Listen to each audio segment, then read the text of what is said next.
네, 봄꽃 축제가 한창인데 전국에서 연일 꽃샘 추위가 매섭습니다. 오늘 오전까지는 바람이 불면서 체감 추위가 있겠고 서쪽 곳곳에서는 미세먼지 농도도 높겠습니다. 김동혁 기자의 보도입니다. 호숫가 주변이 온통 벚꽃으로 둘러싸여 있습니다. 산책길이 보이지 않을 정도로 분홍빛 물결이 출렁입니다. 벚꽃 터널 속은 꽃향기가 가득하고 상춘객들의 얼굴에는 웃음꽃이 핍니다. 봄 내음을 조금이라도 더 담으려는 듯 시민들은 연신 카메라 셔터를 눌러댑니다.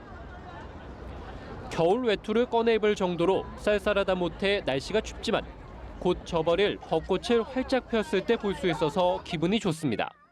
날씨는 추운데 벚꽃도 많이 폈고 비도 온다고 했는데 안 와서 나들이 나오기 정말 좋은 날씨였던 것 같아요. 날씨가 쌀쌀한데 친구들이랑 그래도 꽃 보러 와서 되게 좋아요. 봄을 시샘하는 꽃샘 추위가 전국적으로 매섭습니다. 주말 동안 경기와 영서 등 내륙 곳곳에서 눈이 날렸고 만개한 벚꽃이 눈꽃으로 변한 이색 풍경도 연출됐습니다. 찬바람이 부는 추위는 아침까지 지속하겠고 서해와 남해안, 제주에서는 강풍이 불어 체감 추위뿐 아니라 시설물 관리에도 유의합니다. 최악의 황사가 지나가고 휴일 오후에는 공기질이 깨끗했지만 다시 또 중국발 미세먼지가 유입되고 있습니다. 충청과 호남 등 서쪽 많은 지역에서 오전까지 미세먼지 나쁨 단계가 예상돼 실시간 농도를 잘 살펴야 합니다. 연합뉴스TV 김동혁입니다. 네, 봄맞이의 한창인 4월인데 강원 내륙과 산간 지역에는 많은 눈이 내려 차량 운전자들이 불편을 겪었습니다. 강원지방기상청에 따르면 양구 해안면에 10.6cm, 진부령에 8.9cm, 미시령에는 7cm가량의 눈이 왔고 북부 산지에는 한때 대설주의보를 발령했습니다. 특히 많은 눈이 쌓인 철원과 화천의 고갯길에서는 제설 작업이 제대로 이뤄지지 않아서 운전자들이 불편을 호소하기도 했습니다. 350억 원대 횡령과 110억 원대 뇌물수수, 직권남용 등의 혐의를 받는 이명박 전 대통령이 재판에 넘겨집니다. 검찰은 구속기간이 끝나긴 하루 전인 오늘 이 전 대통령을 기소할 예정입니다. 이 전 대통령이 3차례에 걸친 구치소 조사를 거부한 만큼 검찰은 구속영장에 기재한 내용을 토대로 공소장을 정리했다고 밝혔습니다. 기소 후 본격적인 심리는 공판 준비기일을 거쳐 다음 달부터 시작될 것이란 관측이 나옵니다. 네, 헌정사상 4번째로 재판에 넘겨지는 이명박 전 대통령은 검찰 수사가 본격화한 뒤 구속 기소되기까지 주요 고비마다 입장을 밝혀왔습니다. 자책과 후회가 담기기도 했지만 수사에 대한 불신만은 확고했는데요. 오예진 기자가 정리했습니다. 이명박 전 대통령이 각종 의혹과 관련해 처음 입장을 밝힌 건 지난해 11월 바레인 출국길에서입니다. 지나간 6개월 적폐청산의 명목으로 보면서 이것이 과연 개혁이냐, 감정풀이냐, 정책 보복이냐 이런 의심이 들기 시작했습니다. 2달 후 기자회견은 물론 검찰 소환 조사 때도 표적 수사라는 불만은 여과 없이 표출됐습니다. 많은 국민들이 보수를 괴멸시키고 정치 공작이자 노무현 대통령의 죽음에 대한 정치 보복이라고 보고 있습니다. 말을 아껴야 한다고 스스로 다짐하고 있습니다. 다만 바라건대 역사에서 이번 일로 마지막이 되었으면 합니다. 영장이 발부된 직후에는 페이스북에 올린 글을 통해 자책과 후회의 뜻을 나타내기도 했지만 검찰 수사에 대한 불신만은 변하지 않았습니다.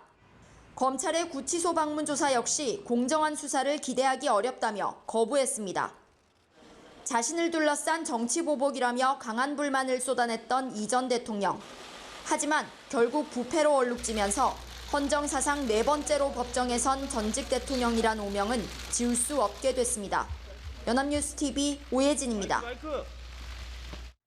네, 검찰이 박근혜 전 대통령 1심에 대해서 항소 의사를 밝혔는데 박 전 대통령 역시 항소할지 관심이 모아집니다. 2심이 진행된다면 지금처럼 재판 보이콧을 이어갈지에 대해서도 여러 해석이 나옵니다. 김민혜 기자의 보도입니다. 검찰은 박근혜 전 대통령 1심 선고에서 무죄를 선고받은 부분에 대해 끝까지 다퉈보겠다는 의사를 명확히 밝혔습니다. 남은 건 박 전 대통령의 결단입니다. 박 전 대통령 측은 형량 등을 고려할 때 항소는 당연한 수순이란 입장을 전했습니다. 재판을 정치 보복이라 비난한 만큼 항의의 수단으로 항소를 포기할 수도 있지만 이럴 경우 반대로 혐의를 인정한 것으로 비춰질 수 있는 만큼 고민할 것이란 이야기가 나옵니다. 항소를 포기하면 최순실 씨 등 박 전 대통령과 공범 관계에 얽힌 이들 재판에도 부담을 줄 수 있다는 해석도 있습니다. 항소한다 하더라도 지금처럼 재판 보이콧을 이어갈지는 미지수입니다. 재판에 성실히 임하지 않은 것도 결과적으로 양형에 적지 않은 영향을 미친 만큼 법조계에선 직접 나오는 게 유리할 거란 관측입니다. 1심 재판부에 대해서 지금 보였던 어떤 보이콧이라고 하는 것이 그 구속 기간을 연장한 점, 이거에 대한 불만이 제일 컸거든요. 항소를 했다는 것은 형량에서 어떤 더 유리한 상황을 만들고자 하는 것인데 법원에 아예 안 나온다면 추가 기소된 국정원 특활비 상납이나 공천 개입 사건 재판에는 건강상 이유로 불출석하지만 변호인을 통해 자신의 의견을 밝히고 있어 비슷한 절차를 밟을 거란 해석도 있습니다. 다만 항소심에서 결과가 뒤집힐 거라는 확신이 들지 않는 한 기존 태도를 바꿀 가능성 역시 크지 않다는 전망이 나옵니다. 항소심에서 유영하 등 기존 변호인단을 다시 선임할지도 관심사입니다. 연합뉴스TV 김민혜입니다. 네, 북한이 미국과 핵무기 폐기 문제를 논의할 의향이 있다는 점을 미국이 재확인했다고 블룸버그 통신이 보도했습니다.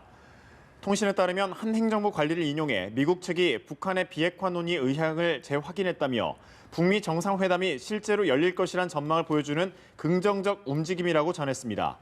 또 양국이 북미 정상회담 준비를 위한 실무적 성격의 회담을 진행해온 것으로 알려진 가운데 북미 정상이 실제로 열릴 것이란 전망을 확인해주는 긍정적 움직임이라고 덧붙였습니다.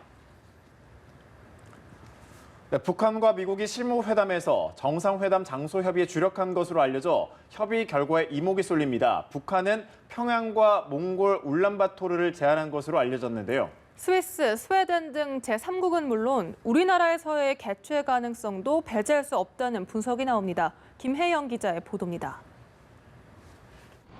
미국 CNN 방송은 북한이 북미 실무회담에서 정상회담 장소로 평양을 밀어붙였고 몽골 울란바토르도 제안했다고 보도했습니다. 평양은 북한의 체제 선전 효과를 극대화할 수 있는 곳임과 동시에 미국의 정치적 부담이 가장 큰 곳이기도 합니다. 독재 정권, 인권 탄압국으로 비난했던 북한을 방문하는 것 자체가 하나의 체제로 인정하는 모습으로 비춰질 수 있기 때문입니다. 몽골은 북한의 전통적 우방국이긴 하지만 미국과도 우호적 관계를 유지하고 있어 후보지로 거론됩니다. 미국의 영사 업무를 대신했던 스웨덴과 김 위원장의 학창시절 유학지인 스위스도 후보군에 올랐습니다. 다만 북한은 김 위원장의 안전과 경호상 문제 등으로 장거리 운항이 필요한 제3국은 선호하지 않는 것으로 전해졌습니다. 따라서 안전, 경호를 우선하는 북한과 상징성을 우선하는 미국이 한국에서 회담하는 것으로 절충할 가능성도 배제할 수 없습니다. 남북 분단의 상징인 판문점이나 수도 서울뿐 아니라 행정구역상 자치도로 분리된 제주도가 적합한 개최지로 거명됩니다. 제주도의 경우는 특히 우리 정부가 선호한다고 볼 수 있는데요. 북미 정상회담과 남북 정상회담 그리고 남북미 정상회담을 이어지는 가장 적합한 장소로 생각합니다. 북미 회담 장소로 남북미 회담의 전망까지 가늠할 수 있다는 점에서 북미 간 협의 결과에 이목이 모아집니다. 연합뉴스TV 김혜영입니다. 한미 해군 해병대의 상륙작전 훈련인 쌍용훈련이 어제 종료됐습니다. 군 관계자는 쌍용훈련을 예정대로 어제 오후 종료했다며 미군 전력도 순차적으로 일본 오키나와 등으로 복귀할 것이라고 밝혔습니다. 지난 1일부터 경북 포항 일대에서 실시한 훈련에는 미 해군의 와스프함과 본함 리처드함, 우리 해군의 독도함 등이 참가했습니다.